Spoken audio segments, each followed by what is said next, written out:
This episode of the Off-Road Podcast is sponsored by Warren, Medical Gear Outfitters, and Colby Valve.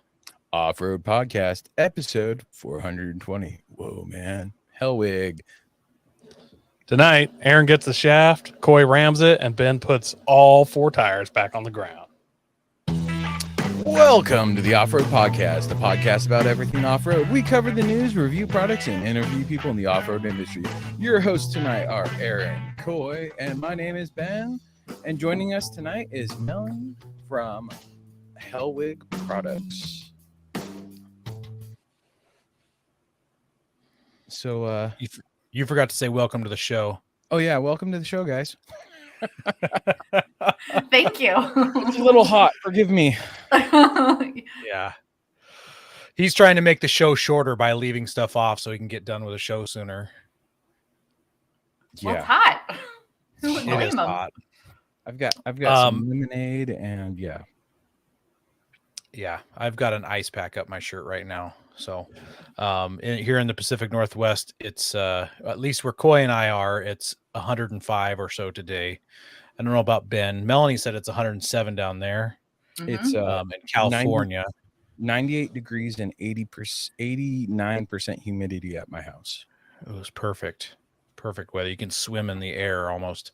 Yeah. Mhm. It's I'm very about good to for your load. skin. I'm about to load a shotgun with ice cubes and just try and end it. That's the whole thing. I don't know what else to do. Coy, what have you been up to this week? I haven't really done anything off-roading, but I got to do something kind of fun. I bought that big trailer for towing my FJ when I needed to. And as soon as you Yep. have a trailer, people start finding out that you have a trailer. And I get a Absolutely. call from a guy I work with Friday night. He's like, "Hey, heard you got a trailer." I was like, "Ah, crap." It's like, my truck broke down on a I-5. Can you come get it for me? I'm like, I can't till the morning. Like I'm out at a concert. I've already had a few drinks. Like, can't do it tonight. So I ended up going getting it for him the next day, and it was a total cluster. He told me it was at a different exit, and it was right on a guardrail next to a bridge. I tried to pull off. There's no room. So I had to circle. You know how it is when you're on the interstate. So you go up, back, 40 miles back. I'm like, you got to push that thing back farther. So we finally got it loaded. He came by himself. So just me and another guy trying to load up like a 2006 Ram 1500. And my trailer doesn't have a winch to pull anything onto it. Oh my goodness. We got it loaded up, and I start taking it down the 5 to his house. And I've never experienced this before because I'm not a domestic car guy so much, you know. I got a big 95 Ford Power Stroke. There's a Dodge Hemi on the trailer, and every single big Ford truck was like slowing down, like, yeah, giving me the look. I didn't know this was a thing. Like, I'm pretty That's sure one dude hilarious. took a picture. I was like, I didn't even know this was a thing. Starting to get kind of a little cocky about it. I was like, yeah, these crappy Dodges. I've never even cared before, but I think I'm a Ford guy now. I don't know. Yeah, Buy me some overalls awesome. and stuff. that's awesome. Have you seen that trick where you hook a tow strap to the front of the vehicle and you hook that tow strap to the back of your trailer and you like get a running start pulling it and then you slam on the truck and trailer brakes and let the towed vehicle roll up on the trailer?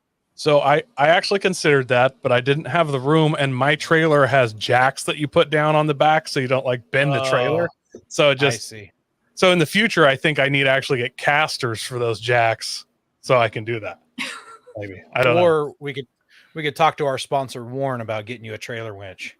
That's what I actually need to do. Yeah, Yeah. that sounds like a way better idea. Could you please do that? Well, I'm fine with Coy trying that. I'm sure Ben is, and Yeah. some of our listeners Yeah, are fine can with Coy. I doing be it. their Probably. video? That's Especially what I if was we gonna say. video it. It As would long be as you great video to, it, maybe. The Yeah. thing that's sad is if I assumed that he was going to like bring help, but that's what you get for assuming. And if I'd had another full-grown man there, I brought a couple snatch blocks and a synthetic rope, so I actually tripled it. I had 3 blocks, and I was so close to being able to pull it, but he had to be in it on the brakes, so it was like you can't. If I had one more guy, we could have just drug it up that way, but we ended up I sent him to buy a come along. We got it on there. What if you like jacked up your rear end and wrapped the winch line around the tire and put it in drive and let the tire act like a capstan winch? It absolutely crossed my mind, Okay, except good, for good. my synthetic winch extension I paid for.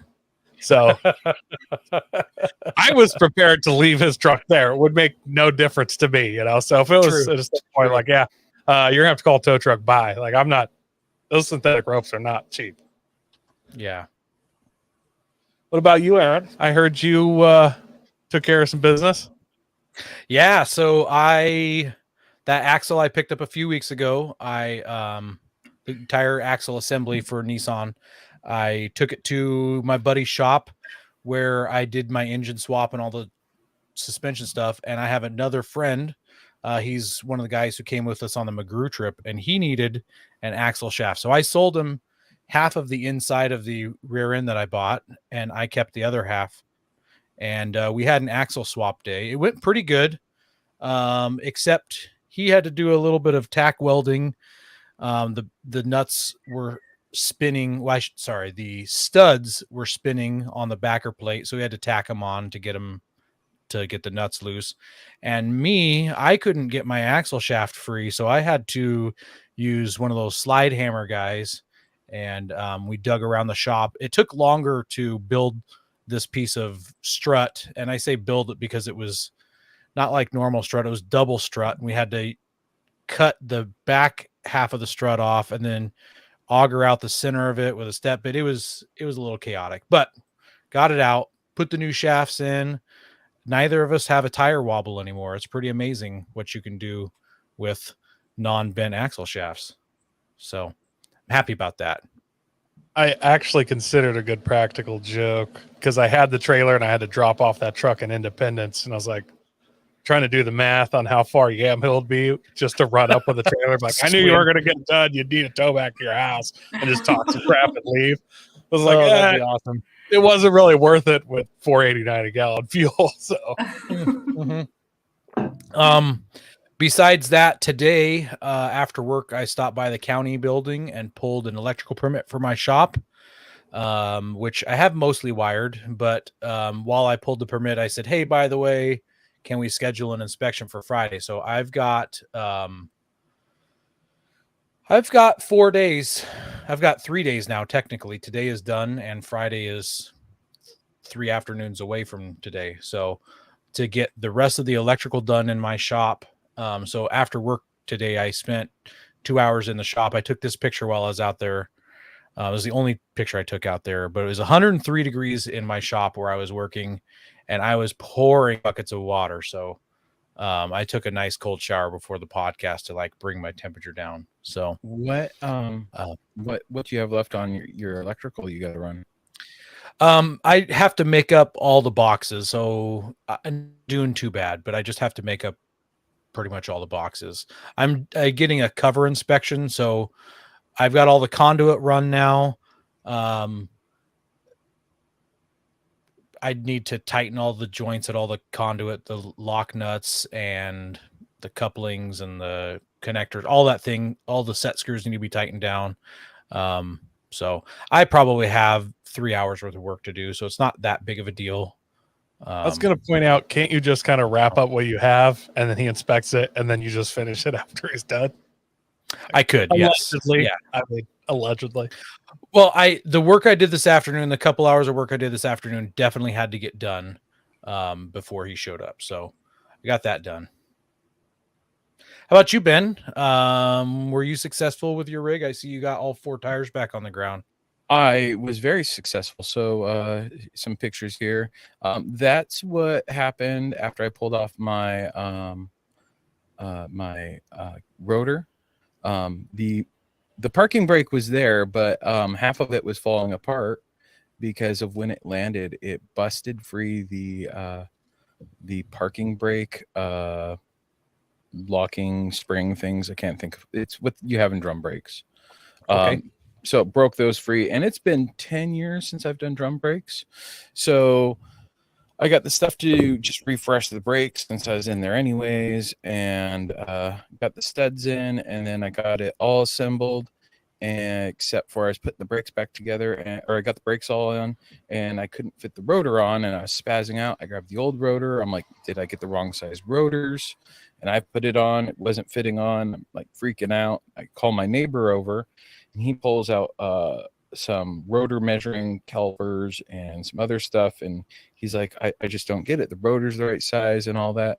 So we pull it apart and we look at the brakes and we compare the brakes side by side, and the brakes that O'Reilly sells for the parking brakes are like a 1/4 inch longer than they're supposed to be. I went online and looked up those same brakes to see if maybe I got the wrong parts or something, and there was like 9 1-star reviews that they're handing out a faulty part. Oh no. So I was like, well, and I threw the old brakes on with just new hardware, because you buy the springs and stuff separately and return those. Got my $40 back, and called it good. And it went back together a whole lot faster the second time. And then I pulled the 4Runner into the garage and then did the other side. Josh says that's because drum brakes went away 10 years ago. Oh, wait, Toyota. Josh, I'm going to stick up for Ben, and he's talking about his emergency brake, which is the same setup that our Nissans have. It's inside the hat of your disc brake. So as much fun as I like to make fun of Ben, he has disc brakes in the rear. Yeah, the drum brake for the parking brake, I was hoping when I pulled off the rotor that I'd be able to just smack out and get the new lug nut studs in, but I had to take the parking brake apart anyways, so it wasn't too bad. But then I pulled the 4Runner into the shop and got it all wrapped up. Oh, this is what one of the lug nuts looked like. That was still intact. It was just a little bit off. And then I discovered the what was it, yesterday Pete came over and to help me finish up the brakes, and we discovered that the inside of my tire that I thought was still good, that fell off, the inside got gashed really bad. Oh, so you need a tire and a wheel now. I need a wheel and tire, so now I'm completely I'm running on 4, no spare. So yeah. So Aaron, do you want to lay odds on when Ben needs a full-size spare or doesn't have it? Like with this is going to happen? I'm big on the full-size spare. So I already talked he to the definitely wife, is. and we will. I've blown too many tires. Well, these are new tires, not your standard tires. You can always get those sidewall patches and patch that sidewall, and it'd be good enough for a spare. Yeah, that is true. I probably could do that. I wouldn't do that. I would just go to a tire store and buy a used tire to use as your spare. You'll rarely use it. Well, it'll be fine as a spare. I've got the 2 front that are cupped, and so I was getting a new tire anyway. So I'm going to get 2 new tires and put one of the cupped ones on the rear. Problem solved. Somebody didn't listen to Coy about some tie rod ends. Yeah, we remember that. Yep. You can say I told you so, but it's too late. So it's not really strong enough for that one. Nope. All right, Melanie, what about you? So the last few weeks, so we did a road trip out. So I'm in Central California, and we did a road trip to Colorado, and we saw the Great Sand Dunes National Park. And there looks like there's some really awesome like off-road trails there. But when you road trip, we were very careful with our like way home, right? So we didn't do anything too crazy, but we had so much fun.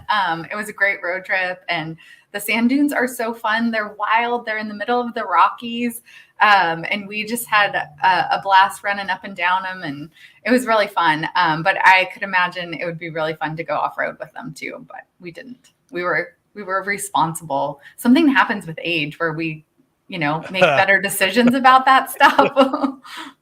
Most of the time, yes. Yeah. Interesting take. Well, I found that, right? Like I used to do wild things and it worked out, but now that I'm older, like I just find that like, oh, well, is it really worth it? What's the ROI on the risk here? So yeah, not fun. That is an interesting way to think about it, but I'm going to counter. Just do all the wild stuff with your way home as soon as possible on the trip. so you have more time to fix it. That's if Oh, you that's okay. I got 5 Yeah. days to get Yeah. Axel ordered it in. Yeah. So- Well, now I know that you Start to have spread. you have a trailer, so I'll just call you Koi, right? There we That go. sounds There we great. go. Any excuse to go to Colorado again. It's awesome there. Yeah. Koi and It I was went to Colorado 2 years ago, and had a great time there. Awesome. Well, this week in review has been brought to you by 4 Patriots. Have you ever been concerned with the shelf life of your food you take camping? Since you're a listener to this podcast, we know you at least keep some emergency food stashed away in your rig. 4 Patriot sells a variety of survival food and equipment that pair great with your off-road and adventure lifestyle. Use code FRN and get 10% off of your first order. We also want to thank our sponsor, Patriot Patch. Head over to patriotpatch.co and check out their selection of great patches, shirts, cleaning mats, signs, and stickers. You can also join the Patch of the Month Club for $15 and receive a patch, matching sticker, and artist proof each month.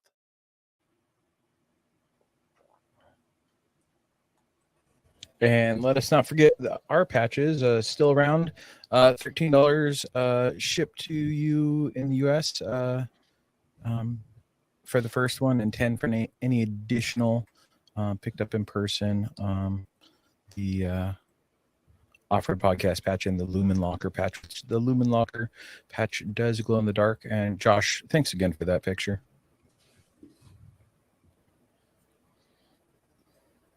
Have tire troubles ever left you deflated? Colby Valve has got you covered. Ever have a valve stem leak? Colby Valve makes reusable and easily replaceable valve stems that don't require you to remove your tire from the wheel. They work with your off-road rig, ATV, side-by-side, commuter vehicle, or even your tractor. Never be left stranded again because of a busted valve stem. They also have a tire repair kit for those punctures that keep you away from doing your favorite thing, wheeling. Make sure to check out colbyvalve.com or ask for them at your local off-road products store. All right, guys. Should we jump into our news articles here? So, did you guys know that the Broncos back in the day that had just the cutouts instead of doors were called roadsters? No, and also they didn't come with a windshield. I didn't know that until I read this article. I'm assuming everybody just put a windshield on them or something. But yeah, I've never heard those called roadsters. I just the Bronco without the doors. Yeah. Anyways, this article comes from Fox News. It's an interesting place to get it, but that's where it comes from. I've been getting quite a few off-road articles from them lately that I've not seen elsewhere. They're fair, balanced, and unbiased. So, yeah. When the original Ford Bronco was launched in 1966, it was available as a 2-door or a no-door, aka the Bronco Roadster. Was built without doors or roof, making it the ultimate open-top SUV. The body was updated to create a signature swoop line around the door opening. Aftermarket part specialist Anderson Composites is now offering a set of Roadster-style doors, that replace the stock parts. The fiberglass parts are actually functional swing-out doors this time, but offer a take on the original Bronco's cutaway styling. They weigh just 14.8 pounds compared to the Bronco's 52.5 pound doors. Wow. Yeah, that's a big. What is that? Somebody do the math on that. That's 25%. Yeah, but I mean, it's that's over 100 pounds. That's a chunk of weight. Yeah. They are currently only available for the 4-door Bronco, priced at $2,198 for a full set, but the 2-door set is coming later this year. Tube doors from Ford are priced at nearly the same at $2,250. Anderson Composites advertises a door for off-road use only, but it is legal to drive the Bronco without doors in most states. Most, yeah.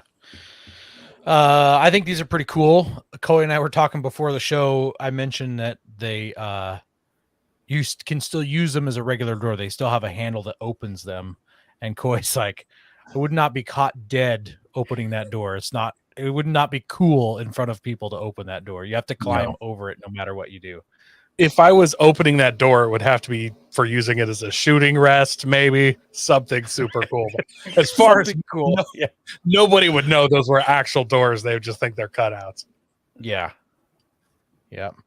Our next news story comes from Road and Track, and it is the end of an era for the Nissan Titan. So the Nissan Titan production is going to end next year because they're going to start building EVs at the plant where this truck is made. So there's 2 new EVs coming to Nissan's lineup, and I guess they don't have a plant to build the EVs, so they're going to axe the truck and build the EVs. Right. Melanie, you're a businesswoman. If they were making a ton of money and selling Titans hand over fist, do you think that they would start making EVs in that plant, or is this because people don't want Titans now? Yeah. I feel like I'm being set up for something when you ask me that question. We had a Nissan Titan that one of the diesel versions. We called it the Rule Breaker, and I loved that truck. But unfortunately, we didn't sell a lot of suspension for that, sway bars. We still have them though. So you Nissan Titans out there, we got it. Well, there's a reason for not a lot of people buying your sway bars and stuff, because they didn't produce a lot of those Titans. In 2004, when they first brought out the Titan, it was a pretty big hit. And in 2005, they had their peak sales of 87,000 Titans that year. And then it all went downhill from there. So the last year they only sold 15,000 Nissan Titans. So not a lot of trucks to sell. So, and that's back when everybody wanted vehicles like now. Mm-hmm. Yeah. So it's kind of sad since I'm a little bit of a Nissan fanboy, but it is what it is. I mean, if it's not competing, if the market isn't, if the market isn't there, or if you're not competitive in the market space, you're not going to sell your rig. So you got to do something. So yeah, it's sad though. It's sad anytime I feel like a truck goes away. Yeah, I feel like we should have a minute of silence or a moment. pour one out. Yeah, totally. Just want to point out that the diesel Nissan Titans getting axed and Ridgeline still exists. That's a thing. That's the world we live in, Aaron. That is a terrible world we live in for that. I recently rented one. That was my rental car, and yeah, that is a sad world, because the Nissan Titan is a much better vehicle. Yeah. Way more fun to drive. That's what I should say. Well, it's interesting because it's like, well, instead of going, hey, let's build an EV Titan or even a hybrid Titan, it's nope, we're just going to axe it. You know, there's this whole competitive electric truck market going on, but we're going to just skip that and try and make more electric cars. I mean, the Nissan Leaf is one of the most popular electric swaps right now for converting your own vehicle to an electric vehicle, because it's a lot more affordable than a Nissan or than a Tesla. Nissan Leafs are like the Buffalo of EVs. Nobody really wants a Leaf, but they just get scavenged for parts. Like no part gets wasted out. Like the Indians.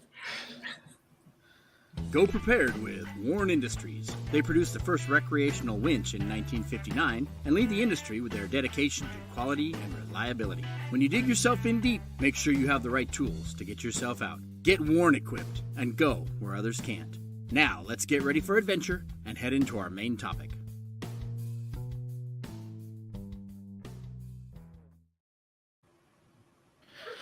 Well, tonight we're joined by Melanie from Hellwig. And before we start talking, like we always do, about your business, let's get to know you a little bit better. So I'm going to go over the fast 5 facts with you. So you can only pick one answer. You can't waffle on it. You just got to be steadfast in your answer. So new or old vehicles? New. Summer or winter camping? Both. See, you can't do that. You can only pick one. I don't want to pick one. Okay, summer. All right. Rock, sand, snow, or mud? Sand.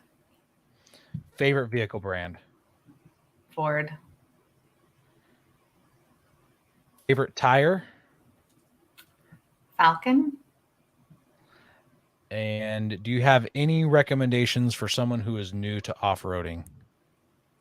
Oh gosh, try it. So, but this is supposed to be fast, right? This one can be a little bit longer. Okay, Sorry. this one could be longer. Okay, Yeah, so yeah. I feel like if you're gonna off road, one of the things that I bought a Raptor in 2019, and I went to Raptor driving school. And if you're gonna get into a vehicle like that, like an opportunity where they teach you how to use the vehicle that you have is amazing. So we learned how to go off camber. We learned off-road tricks. Like there's you can set your cruise control to go uphill like for 5. It's like you can set it for 2 miles an hour and you can navigate that way and you don't have to worry about the speed, and it'll set like gears and everything right. So it was amazing. It showed you how to use every part of it. And then we even at the end got to jump him, and it wasn't in my own, and I wasn't worried about ruining my brand new vehicle. So that was an amazing experience. So if you're going to off-road, I feel like, go do and you're brand new to it, find an opportunity to like learn how to do it. And there's all kinds of folks that like do this in the space also to like, will just teach you how to off-road in general. Now I have to ask a question about jumping the Raptors that's not yours. Is there like somebody with you telling you get it up to this speed and then, send it? So, Yeah. But I mean, theoretically, you could just ignore them and just keep it full stuffed and set the airbags. Interesting. That sounds amazing. So, and also, but you have to like somewhat like trust. So the way that it's set up is you have them in your ear. So they have like someone's on like a radio and they're telling you what to do. And then it's you and another owner in the same vehicle. So like I was the only female that was there. And I feel like the guy that was with me was like, I'm stuck with her, but I surprised him and I scared the pants off him several times. Good. But what I found though is that I had to trust him because I had to like be the passenger when he jumped. And I wasn't quite sure if I wanted to do that because I was afraid he might not listen either. So we were both good students and we didn't break anything, but it was nice to not worry about it. Fun. All right, Melanie, how did you get started in off-roading? So I'm 4th generation Hellwig. So my great grandfather started Hellwig products. And so it's in our blood. We have been off-roaders forever, but my first experience and why I said sand is dirt bikes. And I think it's so fun. I don't know if other people feel this, but I think it's so much fun to ride in sand. Just that like kind of out of control feeling, and you have to go fast to like survive, right? Or you get stuck and you'll be there forever. Yeah. Like there's just that element of like you're not completely in control, but you have to do it and you have to do it fast. I think that's just so much fun. So my off-road days. And so I also said I want both because I love camping in the summer, but the winter is when we go to the desert. We don't go to the desert during the summer, right? So that's like our dirt biking time. And so I really enjoy that time to be out in the desert, to get in the sand, get in the dirt.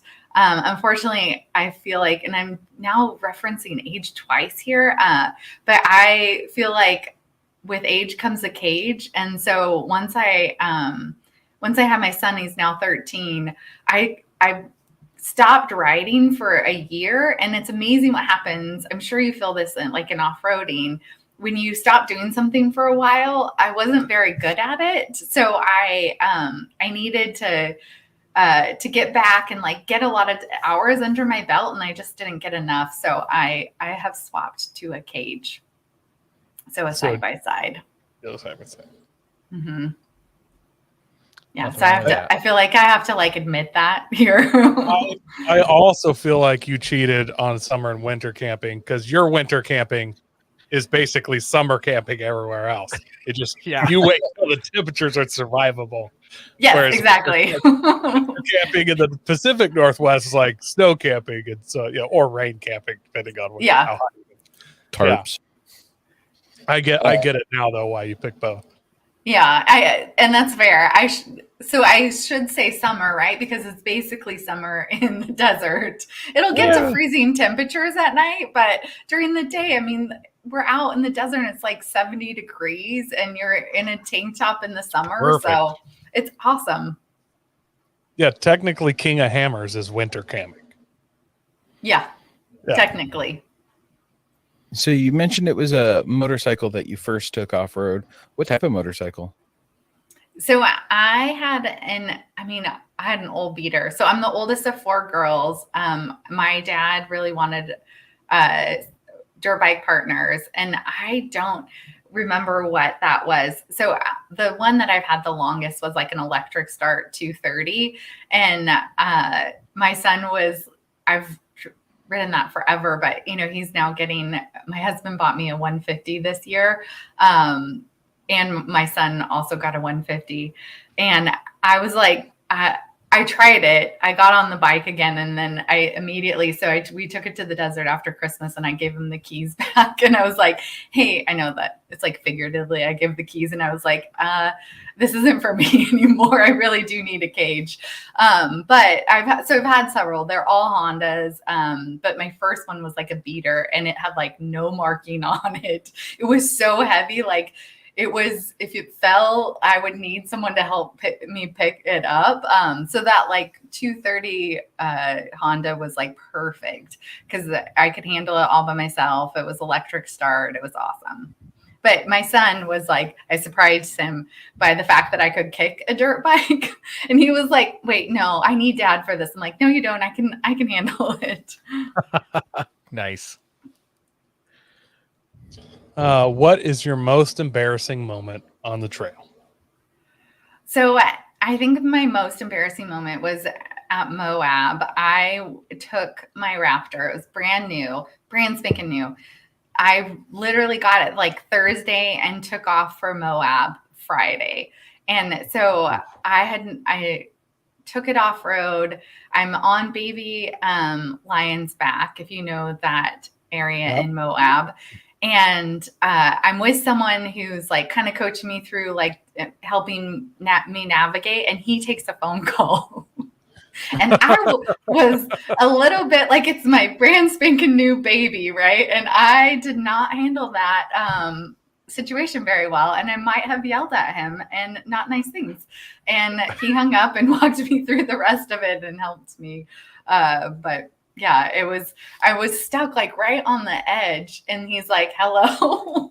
I'm like, no, we're not doing that. So, but I won't repeat the things that I said to him. So That's hilarious. Where's your favorite place to go? You've mentioned Moab and the dunes. You got a favorite? Yeah, so I love the Mojave Desert. I think there's nothing like that. The sunsets, it's beautiful.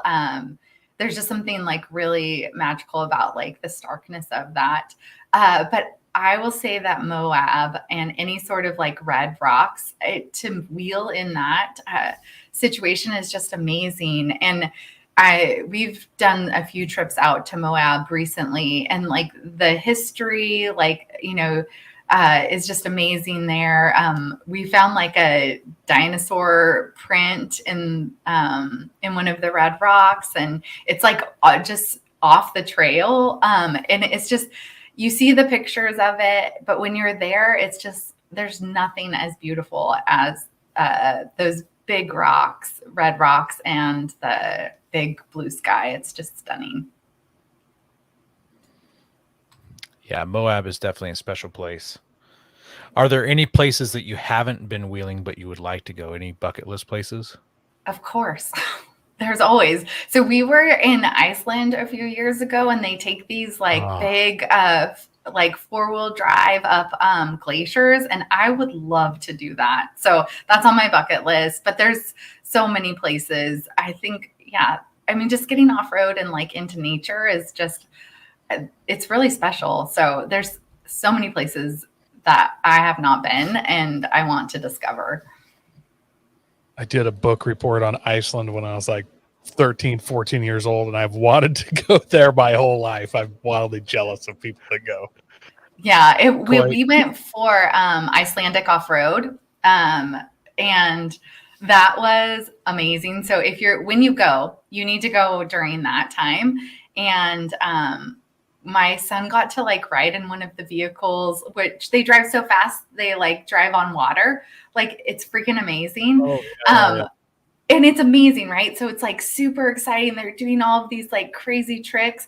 And we're like, oh my gosh, this is amazing. So we're like cheering and being really loud. And they like are such a reserved culture. They're like doing the golf clap, like very nice, and we're like being ridiculous. And we're like, oh, we got to calm ourselves down. But it was so fun and so amazing. So please, if you go during that time. All the Hellwig people on the sideline, USA. Yeah. Aaron, were you about to tell me that Andy's in Iceland right now? Yeah. No, Andy is one of our really good friends. Andy and his wife Mercedes are in Iceland right now. It's their at least second time there. But Coy, I'll go with you to Iceland. Give it a few years, maybe 2026 or 2027. But let's go to Iceland. We'll do it. We'll put it in the books. Start planning. Isn't that the races where they have the really funny ones? Like one of the guys is like sponsored by KFC. Mm-hmm. Yep. I have some video about with KFC. So yeah, it's pretty amazing. Yes. Yeah. That. We need to get one of. Okay, so what I think you guys need to do is get a rig like that or become a driver for that and then go under that. That's what my challenge is to you. I challenge you to talk my wife into letting me do this because I am fully on board. Yeah. Dang it. I'll have to work on my sales pitch on that one. Yeah. That's for sure. Yeah, we just got to make sure insurance is up. Yeah. I'm 100% in. You just got to get the other half to agree. Gotcha. All right. How did Hellwig get started? Yeah, so my great-grandfather and grandfather started the company in 1946. So they had the idea before, but the war was going on and they couldn't get steel or anything. So like you'll see like our original pieces. There's one in my dad's office where it has army green paint that they bought surplus green paint.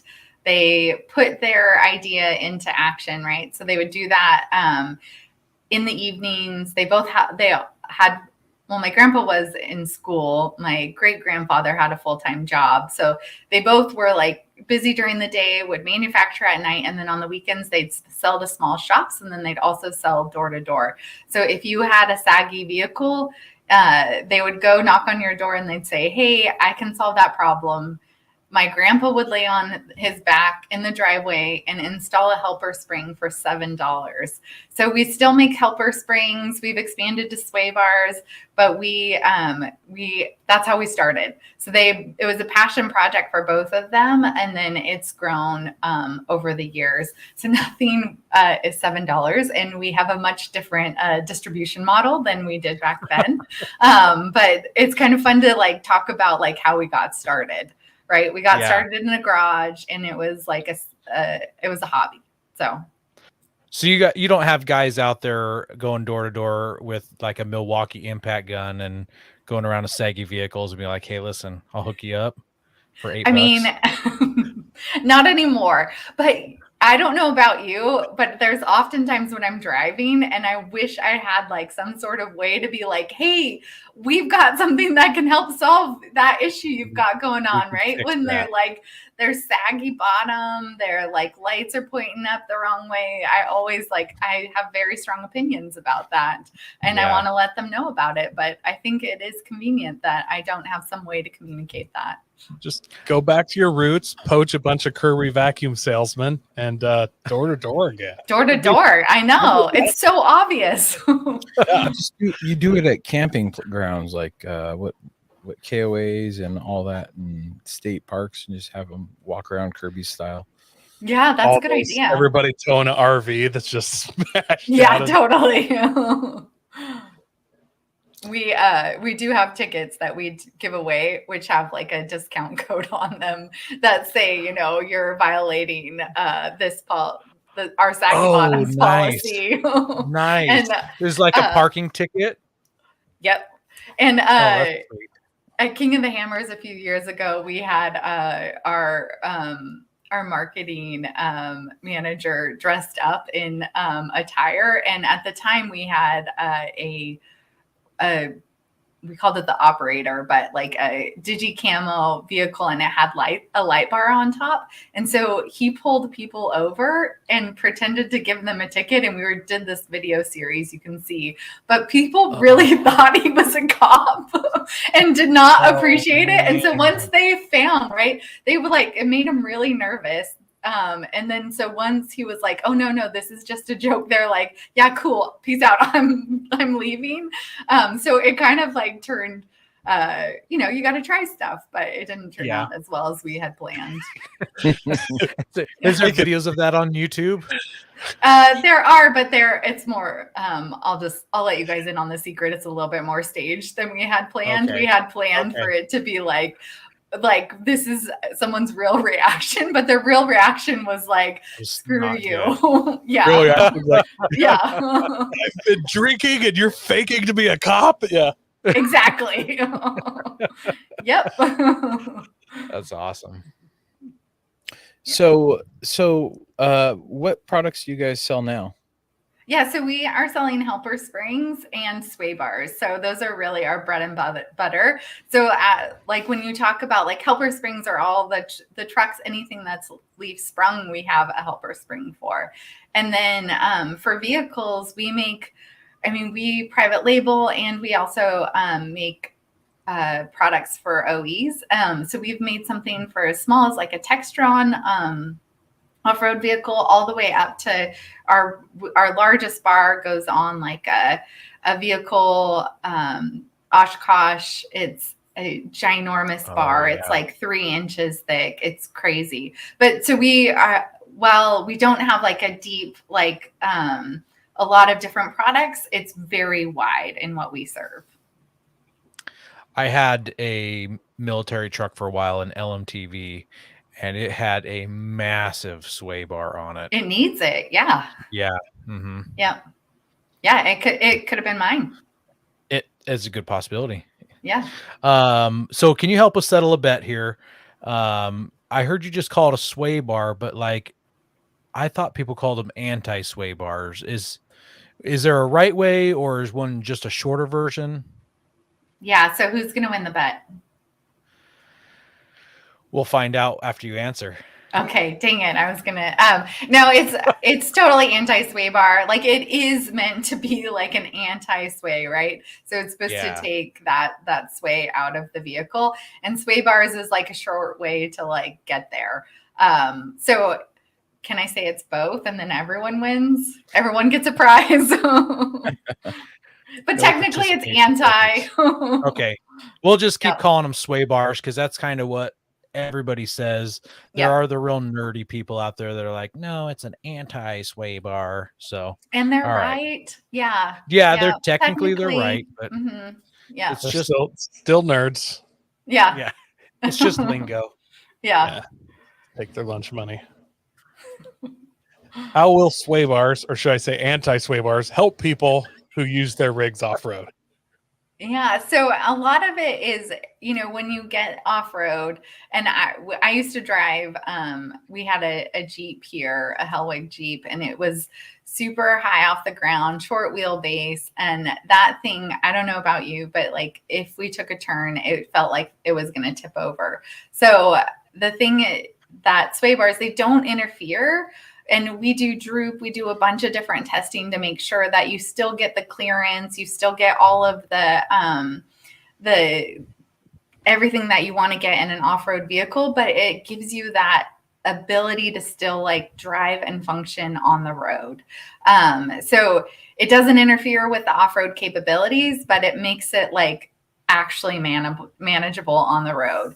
And that is something that I will always have a sway bar on any rig that I have, because one, I like to take corners too fast. And then the other part is like, once you get that center of gravity up high, it is really scary to control the vehicle. So without that. That's why nobody wants to ride with me. That might be why. I'm sorry you're just finding out now with me. So same kind of question. Can helper springs be beneficial to people with heavy off-road rigs? Yes, they can. So we have helper springs, and then we also have this. If you have a leaf sprung vehicle, we have. Gosh, I just had it in my brain. But it's like a Band-Aid for your leaf spring. So it's a spring sling. That's the name of it. So if you break a spring off-road, we have a spring sling, which will not be the end-all solution, but it'll get you out of trouble. So my dad's a big avid off-roader, broke a spring, happened to have like a 550, which is one of our smaller springs, and was able to Band-Aid it and get himself out of trouble. He was like 20 miles in this off-road trail, was going to be stuck there. And, you know, those kinds of things are like nightmares to get out of, and created this spring sling there. I also have a helper spring on my Raptor. So my Raptor is leaf sprung. But what it did for me, and I'm telling you guys, but I don't want to tell any like police officers around here. So I had wheel hop, and I didn't realize that. There's this one stop light on my way home that if I'm not the first one, I get stuck behind someone. And so I would hit the gas and I'd get the wheel hop, right? And the helper spring just like helped me. It totally took out my wheel hop and then just helped all of that momentum go forward, and no one beats me anymore. So it's awesome, unless there is a CHP next to me. So Yes. Yeah. So it lets you put the power to the ground. it does. Yeah. It allegedly. Allegedly. Yes. Thank you. Let's say allegedly. Hypothetically, you could be faster. Yeah. Yeah, I was just looking at pictures at that spring sling, and that's kind of Yeah. cool. It is like a Band-Aid, but I mean that's definitely what would save a lot of people a lot of trouble on the way off the trail if they'd broken one of their helper spring or one of their springs. Yeah. Yeah. Aaron, now you have to carry one. I'm not a gambler, so I like to bring things like that with me when I go wheeling, so that if something does happen, I've got a way to fix it without having to go cut a tree down or something. I don't know. Ratchet strap a hockey stick under there. So yeah, I think that's awesome. I had no idea those existed. I didn't come across those on your website when I was goofing around on your website leading up this episode. So we hide those pretty good. Well, so I'm glad we're talking about that, because it is something that really can get you out of trouble. So Chuck in the comments says that every leaf sprung Toyota guy needs a spring sling. So Josh is trying to get me to triangulate to a 4-link. So I'm coilovers all the way around, but I don't know. We'll see. That might be a couple years down the road, Josh. So hypothetically, if someone had and this is a complete hypothetical situation. So if someone had a 10,000 pound tow rig, and their tow rig is rated to tow 10,000 pounds. So it's got a tow package and whatever else, and they regularly tow up to that much. Let's say they're in the construction industry or something, they tow in a piece of equipment. Do they really need aftermarket parts because their vehicle is rated for those things, or should they put airbags, helper springs, bigger sway bars into it if they're towing regularly? So I feel like, it's kind of the tow capacity can be a distraction, because it's really, how is the vehicle handling? And usually it handles like garbage when you have all of that weight, right? They're not meant, like, while that might be the tow package and all of that, they're not meant to be performing at that level all the time. And I think what is really cool about what we do in the aftermarket is Ford, Dodge, Chevy, Toyota, they can't make a vehicle that handles everything that you want to do. So there's folks like us that fix that niche, right? That makes your vehicle handle better. Now, if your vehicle's rated for 10,000 pounds, you're not going to put my product on and be able to tow 12,000 pounds. Like, that's not smart. Your axle, the bolts, like all of the things that go with it. But the suspension is not, it's not set up to handle that weight either. So it's going to be very like uncomfortable. You're going to white knuckle it. Your wife isn't going to want to drive with you, like, or drive the vehicle. So like the things that, like, when people talk about like using our products, it's like, oh, my wife is actually willing to like drive or even sit in as passenger, right? And I'm more relaxed. I was watching this like cab over camper go down the Grapevine, which is a big road here for us, and it's a big pass. And I could see I hear they race Lincolns on that hill. Yeah. But I could see like how wobbly it was, like going down. Yeah. And I was just like I was clenching my own wheel, like just knowing that feeling. It's like so uncomfortable. So while it's rated to handle that camper, it's completely within the rating of it. It's like you can just see it like dancing around and you're just like, that does not feel good. So we get to like make products that make the vehicle safer, better, all of that, more fun to drive. Gotcha. All right. Some off-roaders like to remove their sway bars. Tell me why I should put my sway bars back on. Do you drive your vehicle on road at all? Yeah, a lot.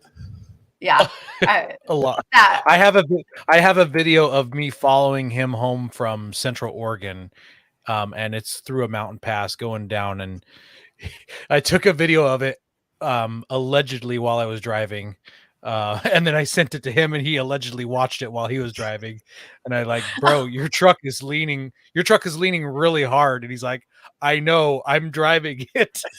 I'm inside it. Yeah, I'm sure your knuckles were totally white, right? Like that was probably really, not fun. I've acclimated to it, like it feels normal now, but occasionally people point it out. I looks a little bit. Have you ever seen like the stadium rally trucks where they're like racing the Baja trucks around an asphalt track? That's basically where I'm at right now. They lift the inside tires. They're going around the corners. Yeah. Oh gosh, that is no, thank you. No, if I get in a wreck, I'm sure it's going to be completely my fault, even if it wasn't my fault, because I just am so dangerous now. But tell me why I should put those back on. Yeah. So I mean, it's that like it really is that on-road stability, and then it isn't going, I mean, go flex it, right? Like we'll do lots of flexing of the vehicle itself. Like you're going to get plenty of droop. You're going to get all of that flexibility. So I say put it back on, and then you can be safer on road, and then off road you can still perform the level you want to. So are you saying that if, let's say, he had factory sway bars on there that were limiting his flex, if he put on some Hellwig sway bars, they would do their job as sway bars, and then they would also allow him to fully flex his truck out? Yeah, so we design specifically. So like we have the new Bronco sway bar coming out, and we have designed for that.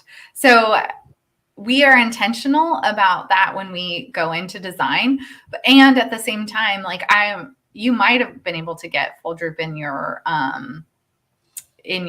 vehicle as well. So I'm not sure. It's possible with the factory, but it is something that we design for. And like my Raptor has a much smaller bar than F-150, because we need the on-road capability and the off-road capability, right? So we're not going to put a big beefy, we have a big wig bar that's like if you're towing all the time, like we're not going to put that on an off-road vehicle. So we do design to specific vehicles and what we believe they'll be used for. Does that answer your question? Yes, it does. Okay. I think we're going to chip in and buy Koi some anti-sway bars for Christmas. They're going to be on our Christmas wish list guide coming up in a few months. I love that. Put a bow on it. I'll help put a bow on it for you. Maybe what we do, Ben, is you and I sneak over to his house in the middle of the night and put the sway bars on while he's sleeping. And take his That'd be other awesome. presents. Do an oil change while we're under there. Brand new with maintenance. Oh no, somebody snuck over, fixed my truck. Yeah, it did work for me. Don't worry, hey Koi, don't worry. I'll be the one to put your lug nuts on. Oh, good. Yeah. Oh boy. Oh man. Didn't we see your nuts earlier? Yes.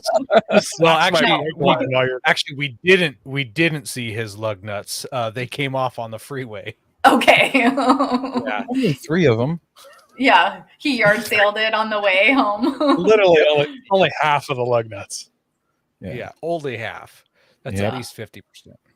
So I noticed with the anti-sway bars, there's some adjustability in them with the end links.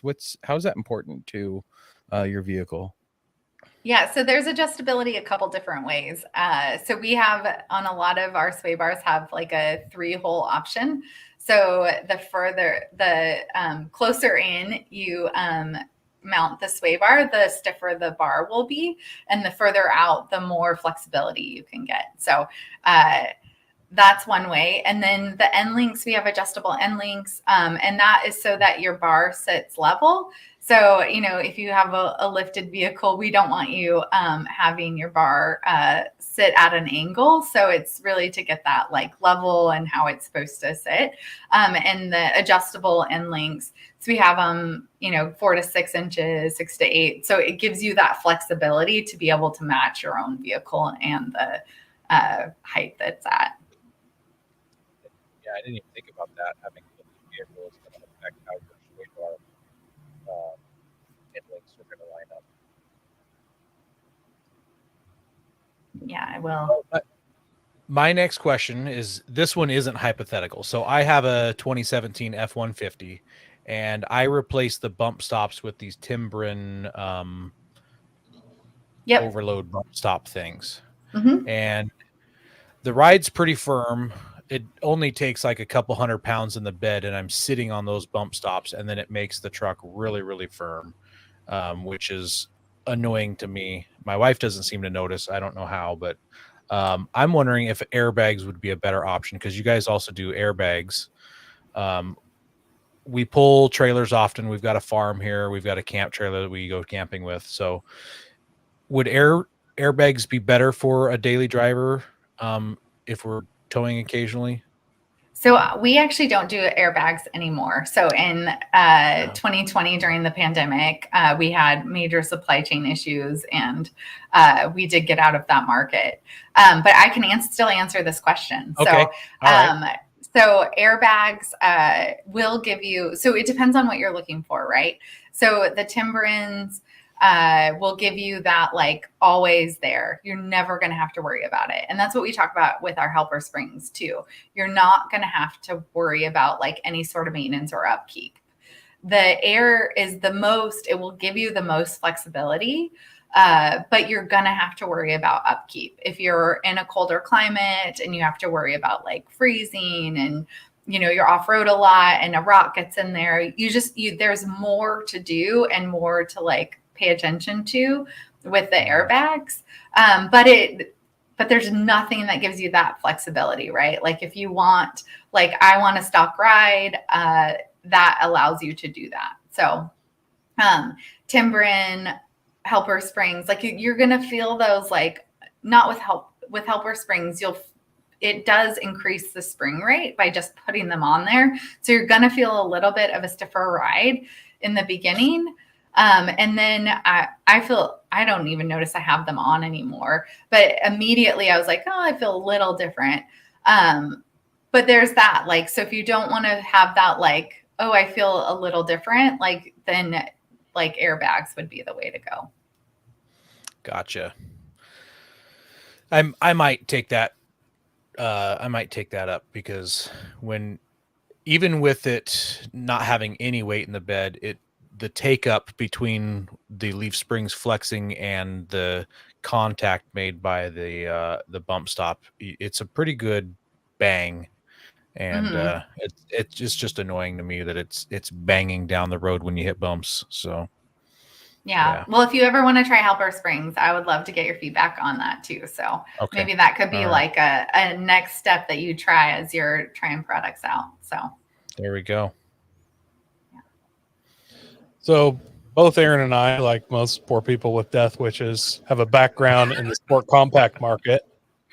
Have you guys ever thought about stepping into that with your sway bars? I know a lot of our listeners, seems like off-road guys, a lot of times came from some kind of racing background. So you guys have any plans on doing, little ricier suspension stuff? So we actually do make them, but we private label. So there's not a ton of people out there that make sway bars. And so we make them. I can't tell you who we make them for, but we do make them. But they do not have our brand on it. So we're in the market. We just don't have a Hellwig brand on it. Gotcha. Do you make them for Saner? Because they took like 6 months to get me my bar last time I bought one. So bad. No. But I also, I have a Toyota MR2 Spider, and it'd probably be a huge market for you guys. Over the 6 years they've made them, I think they made almost 30,000 of these vehicles. So huge market segment. You guys make any for those? Nope, not on those. Crazy. I like how you're trying though. You're like, so what about these? What about this brand? Yeah. Oh, people make sway bars for them, but there's not very many companies. MR2 Spiders are like Nissans, where like everybody makes one thing. There's just no options. I see. Well, we understand that. Well, we've heard that you're on the board for SEMA. Aaron and I will actually be there for our first time to cover it as media. Any suggestions on how to make our trip eventful, efficient, and successful? Because I noticed when I was looking up some pictures for you guys, I saw this. That's the first SEMA show. So your family's been going there for a while. You got to have some insider tips for us. I do. So the way to make it the best is you have to come visit us at Hellwig, right? Our Hellwig booth. That's going to be key. And also, I think the biggest thing is plan ahead of time. So like the first time I went to the SEMA show, I didn't have an agenda. I was just like, I'm going to go like see what's going on there. And I immediately, it's like, there's so many different things. There's like so many shiny things that if you don't have a plan, then it gets very distracting. So I would say have a plan, like figure out who you want to go see, and schedule that out. And then like, as it leads up to SEMA too, I have just a list of like agenda items, like make sure I see this booth. I want to connect with this person. And so I just make sure I don't always have like a set time that we're meeting, but I know that like that's on my list, because I know once I get to SEMA, it's just going to be wild. And there's so many ways to get distracted that it would be very easy to like, go look at all the shiny objects. And then I will say for you guys, start in West Hall. So West Hall is the new hall at SEMA, and it's the truck and off-road section is there. It's a beautiful building, and you're going to find a bunch of your people there. So start there. Perfect. First tip, your people. Double take. Well, I'm there. I'm in West Hall, so me too. I'm gonna bring a leash for Ben. I'm gonna get like one of those animal backpacks. It's got the cord. Yeah. Ben's got so much ADHD that the only way for Ben to make it successful is to leave Ben at home. Hey, I'm just saying, my ADD has gotten us a sponsorship. That's all I'm saying. It has. Yeah. I'm not going, obviously, because I'm lame and I have a trip right Yes. before that. I can only get so much time off because I'll be actually off-roading, doing real off-road stuff. But I wish I could be there. But I was thinking that could you guys just bring like wheelchairs? You can actually get a lot of speed in those. People get out of your way a lot more. You're not going to get near as tired, and Well- you can just stand up out of them and check out a booth, jump in your wheelchair, and just start hoofing it again. So they do have the jazzies there, and you do have to be careful as a walker that they don't hit the back of your heels because Whoa. traffic flow and stuff. It can be pretty dangerous. But you can't jazzy yourself faster than you could walk. Like you're walking at a snail's pace because there's so many people in the way. I don't know. You could jazzy it if you wanted, but I will make fun of you. My wife and I were talking today because I was like, "Hey, I need to make sure I order my shoes here soon before SEMA." And she's like, "Why do you need new shoes?" I'm like, "Well, I need new shoes because I've got a hole in mine for one, and it's going to start raining soon." And then and then I need to break them in before SEMA because we're doing 10+ miles a day easy. And she's like, "Oh, okay, I see."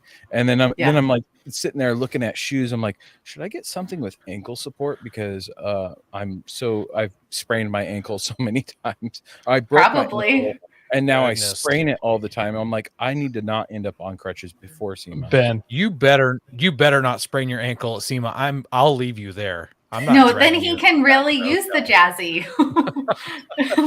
Are they making 2-seater? Yeah, and then you could sit on the back and yeah.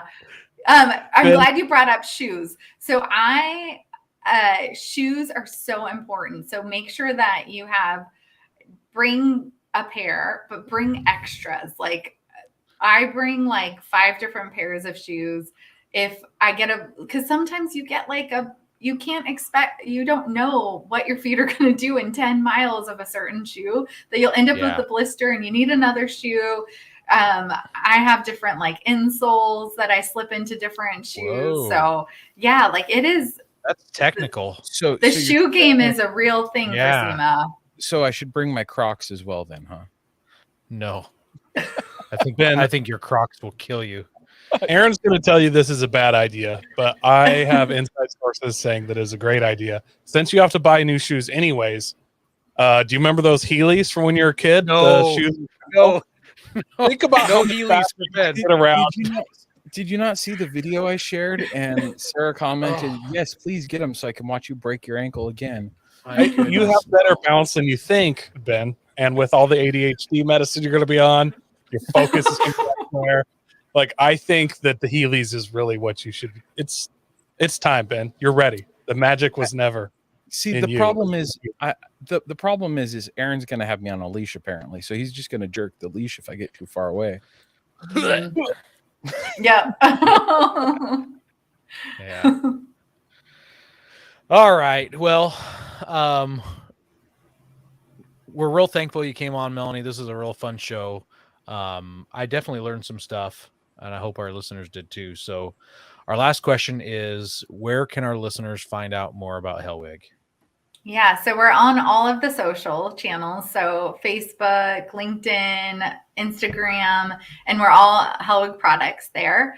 And then we are hellwigproducts.com for our website. TikTok? Are you on TikTok? Ben loves TikTok. I love the TikTok. Yeah, Ben, I'm sorry. I'm just going to disappoint you. But maybe I could be on your TikTok channel when you come to SEMA and show me your Crocs. I should totally make a TikTok just for SEMA. Okay, and for Hellwig, that would be awesome. Social media job, I can do that. That would be fun. We aren't on TikTok yet, but my son who would love us to be on there. So that's hilarious. Yeah.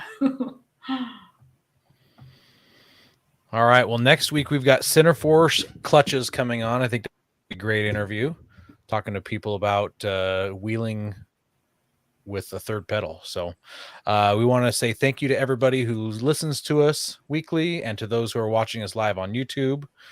We appreciate you guys, all the comments. Josh, thank you for the shock collar comment. I think I'll get a leash and a shock collar for Ben. No. Make sure you share us with your friends. Help us grow. God bless America. Don't forget to visit Patriot Patch and join the Patch of the Month Club. Check out our Gaia affiliate link for up to 40% off. Also, don't forget to head over to Warren, Colby Valve, and For Patriots to see all of their great products. We are a proud part of the Firearms Radio Network. If you've got a question or a comment, you can send it to us through our Linktree account or by searching for Off-Road Podcast. Also, you can see us live at Overland Radio Monday nights at 7 p.m. Pacific.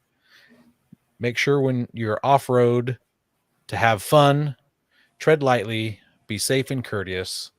Thank you for listening. I really think you just want to shock me. Not wrong. Probably. Can you cosplay while you're at SEMA? Like Ben could be the Michelin Man, Aaron could be like King Royal Purple, and maybe you could like get back entrances and secret pathways through there or something. Yeah, let's come up with some ideas. That would be awesome.